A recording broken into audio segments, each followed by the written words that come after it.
ආයුබෝවන් මිත්‍රවරුනි. ඔයාලා සෑම දෙනාම ආදරයෙන් සාදරයෙන් පිළිගන්නවා හෙළ ඇග්‍රෝ මගේ YouTube නාලිකාවට.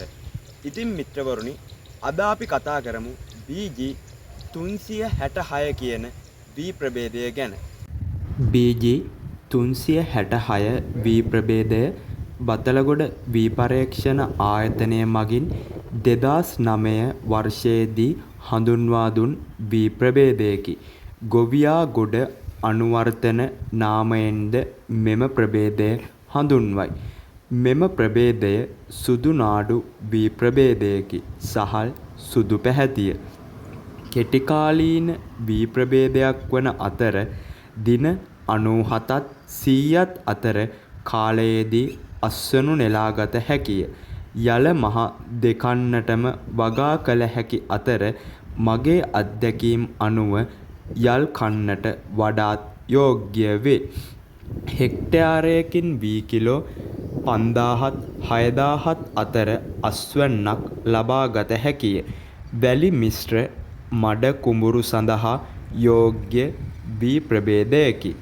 මගේ අත්දැකීම් අනුව වී පෑලකින් වපසරියෙන් තෙතබර සහිතව වී කිලෝ 1200ක් අස්වැන්නක් ලබා ගැනීමට පසුගිය මාස් කන්නේදී මට හැකි විය. වී ඇට පැසීම 85%ක් වූ තැන අස්වනු නෙලීම වඩාත් යෝග්‍ය වේ. මම වගා කළ මාස් කන්නේ මට අස්වනු නෙලීමට දින 105ක් ගත විය. ඒ වන විට වී කරල් වැඩියෙන් පැසීම නිසා වී ඇට හැලීමට ලක්විය. මධ්‍යස්ථ උසකින් යුක්ත වන අතර සෙන්ටිමීටර 67ත් 73ත් අතර උසක් පවතී. ඇද වැටීමට ඔරොත්තු දෙන වී ප්‍රභේදයකි. හොඳින් පඳුරු ගසන ප්‍රභේදයක් වන අතර වී ඇටය පිදුරු පාටය. මධ්‍යස්ථ දිගකින් යුක්ත වන අතර නණ්ඩුව පිහිටා නැත. පත්‍ර මධ්‍යස්ථ කොළ පැහැටින් යුක්ත වන අතර පත්‍ර තලය ගොරෝසු වන අතර ගොක් මැස්සාට හා කොළ පාළුවට මධ්‍යස්ථ ප්‍රතිරෝධී වන අතර බැක්ටීරියා පත්‍ර අංගමාරයට මධ්‍යස්ථ ප්‍රතිරෝධී වේ.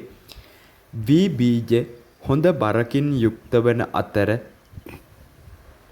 බොල් වී ප්‍රතිශතය අඩුයි.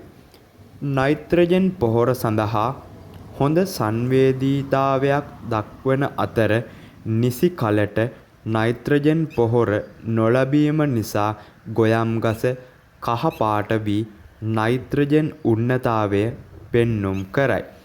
තරමක් පිෂ්ඨ ගතිය වැඩි ප්‍රනීත සුදු නාඩු සහලකි. ඉතින් මිත්‍රවරුනි, දැනට කිසිසේත්ම මම බිත්තර වී නිෂ්පාදනය සිද්ධ කරන්නේ. ඉතින් බිත්තර වී නිෂ්පාදනය සිද්ධ කරනවා කියන්නේ මිත්‍රවරුනි, ඒක ව්‍යාපාරික මට්ටමින් සිද්ධ කළ යුතු දෙයක් සහ සංකීර්ණ ක්‍රියාදාමයක ප්‍රතිඵලයක් ලෙස තමයි එම නිෂ්පාදනය සමාජයට අපට මුදා හරින්න පුළුවන්. ඉතින් දැනට මට තිබෙන කාලය සහ මම කරගෙන යන වැඩ කටයුතුත් සමග මට ඒ සඳහා යොමු වීමට මිත්‍රවරුනි කාලයක් නැහැ. ඉතින් අපි කිසියම් දෙයක් කරනවා නම් ඒක නිවැරදිවම සිද්ධ කරන්න ඕන. ඉතින් දැනට මම වී නිෂ්පාදනය කරනවා. වී නිෂ්පාදනය කරලා අතරමැදියෙකු හරහා රටට බෙදා හැරීමක් තමයි සිද්ධ කරන්නේ.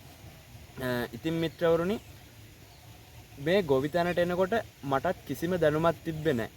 විවිධ පතපොත කියවා මේ වී බගාව සම්බන්ධයෙන් ප්‍රවීණයන්ගෙන් උපදෙස් අරගෙන සාර්ථක වෙමින් අසාර්ථක වෙමින් අවුරුදු ගණනක ප්‍රතිඵල භුක්ති විඳින්මින් තමයි අද මම මේ වීඩියෝ පටය ඔබත් සමග මේ ෂෙයා කරගන්නේ. ඉතින් මිත්‍රවරුනි, මතක් කළ යුතුයි මේ බතලගොඩ හා වී පරීක්ෂණ ආයතනයේ විවිධ වැඩසටහන් වලට සම්බන්ධ වෙමින් ඒ වගෙන් ලබන පුහුණුව, ඒ වගෙන් ලබන දැනුම ප්‍රායෝගිකව ක්‍රියාත්මක කරමින් එහි සාර්ථකභාවය සහ ඒ වගේ මම ලබන අසාර්ථකත්වය වේවා, ඒ අසාර්ථකත්වයක් මම ලැබුවොත් ඒවට හේතුන් ඒ සියල්ල මම තනිව ස්වයං අවබෝධයක් ලබමින් තමයි ඔබලාටත් ඒ අත්දැකීම් ලබා දෙන්නේ. ඉතින් මිත්‍රවරුනි, මම හෙළ ඇග්‍රෝ YouTube නාලිකාව පවත්වාගෙන යන ලබනු ප්‍රධානම කාර්යය වන්නේ මමත් මේ වී ගොවිතැන ගැන කිසිම දැනුමක් තියාගෙන මේ ගොවිතැනට ආපු කෙනෙක් නෙමෙයි. ඉතින් මේ රටේ තරුණ පරම්පරාවක් ඉන්නවා. අද වෙනකොට අපේ මේ වගාව මේ සාම්ප්‍රදායික ගොවිතැන වලපල්ලට යන විදේශික රටවලින් මේ ලංකාවට සහල් ආනයනය කරන තැන දක්වා අද අපි පහළ බැස තිබෙනවා. ඉතින් ඒ தත්ත්වය නැති කරලා මේ ගම්බදව ඕනතරම් කෙත්යායවල් තියෙනවා. ඉතින් මේවා සරු කරගෙන මේ නව තාරුණ්‍යයේ ජවය සමගින් නැවත පෙරදිග ධාන්‍යාගාරයක් බවට මේ රට පත් කිරීම තමයි මගේ ප්‍රධාන අරමුණු වන්නේ මිත්‍රවරුනි. ඉතින් මේක මට තනියම කරන්න පුළුවන් දෙයක් නෙමෙයි මිත්‍රවරුනි. එහෙත් මගෙන් යම් දෙයක් මේ රටට විය යුතුද? එහි දායකත්වය තමයි මම මේ ලබා දෙන්නේ. ඉතින් මිත්‍රවරුනි, මම විශ්වාස කරනවා BG 366 කියන වී ප්‍රභේදය ගැන ඔයාලට අදහසක් ලබා ගන්න ඇති කියලා. ඉතින් මිත්‍රවරුනි, මම විවිධ වී ප්‍රභේද ගොවිතැන් කරමින් එයින් ලබන අත්දැකීම් තමයි මේ විදිහට ඔයාලත් සමග හුවමාරු කරගන්නේ. ඉතින් මිත්‍රවරුනි, අදට මම ඔබෙන් සමුගන්නම්. තවත් දවසක මේ වාගේ වී ගොවිතැන සම්බන්ධ වීඩියෝ පටයකින් ඔබ හමු වීමේ බලාපොරොත්තු වෙමි. ඔබ සියලු දෙනාට තෙරුවන් සරණයි.